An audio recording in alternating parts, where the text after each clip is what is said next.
Hey guys, Chris here with Christcross Crafts again. You might remember back in the colder months I bought my Rikon dust collector. Well, I was running the leg to each tool as I needed it.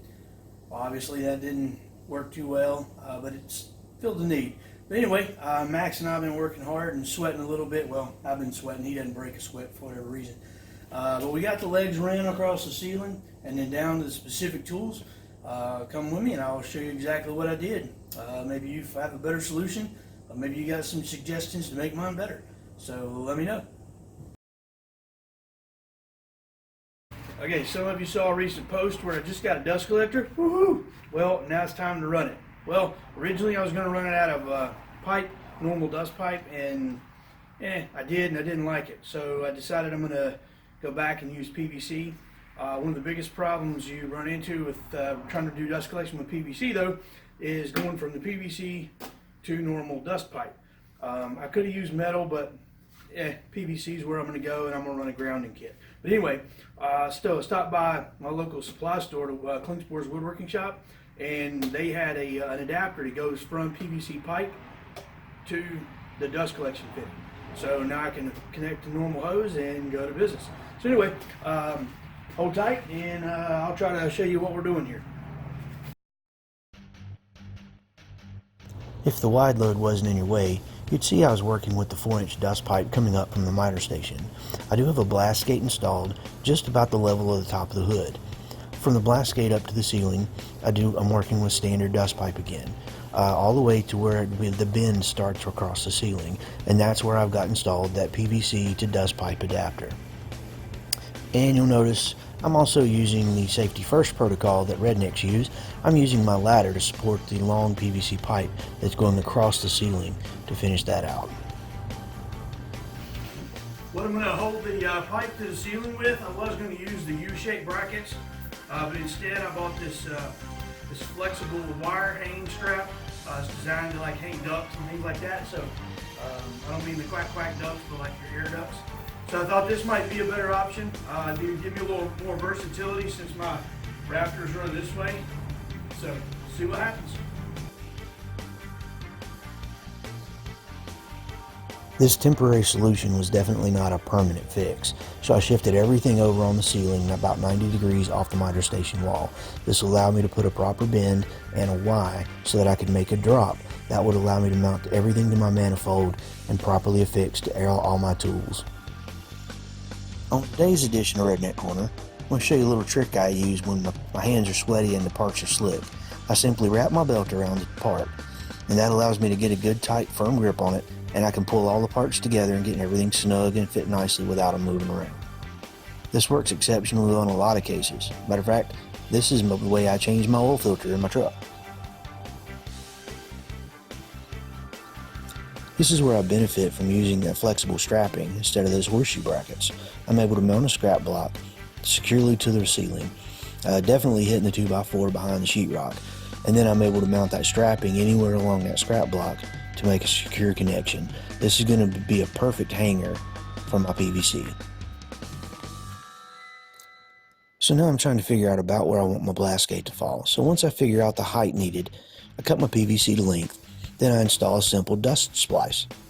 Yes, just a standard old dust splice. Works perfectly inside this PVC pipe. This is going to allow me to perfectly go from the PVC back to dust pipe. So I get that all installed and mounted, and I love it.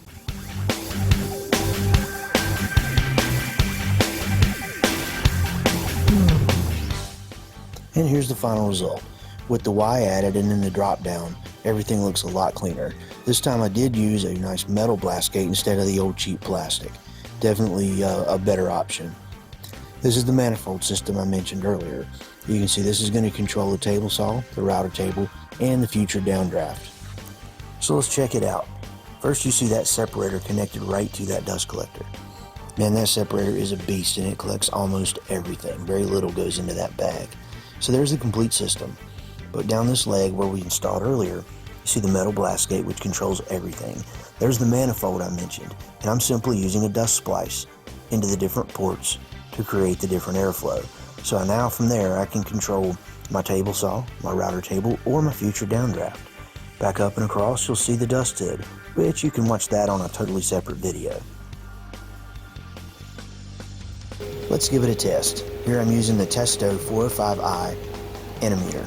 It connects directly to an app, and I can measure the airflow in meters per second, which then I have to convert to CFM.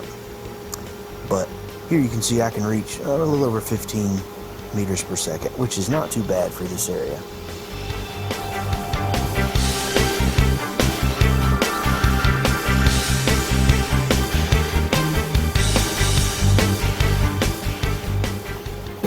Let's drop a chip. Can you hear it?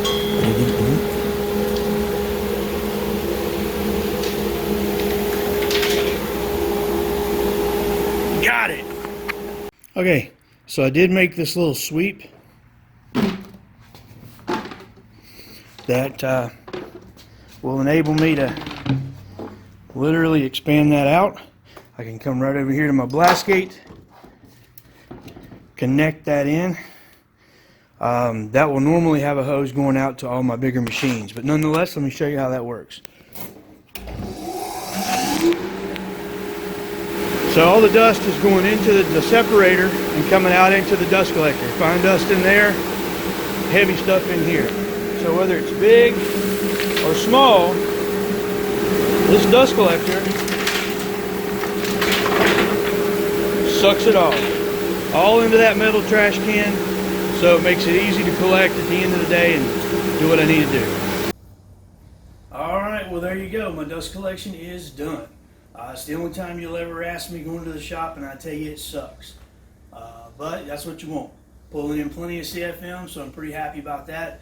I'll make my basic tools are covered, machines are covered. The only thing I do want to add is the overrun system for the table saw and eventually the downdraft area for the downdraft box I'm going to build. But that was the reason why I tried to think ahead and built that leg in preparation for it. But other than that, I'm real pleased with how everything turned out. And if you got any tips or suggestions, you know what to do. Let me know. And don't forget to subscribe because I'm going to keep putting out videos whether you're watching them or not.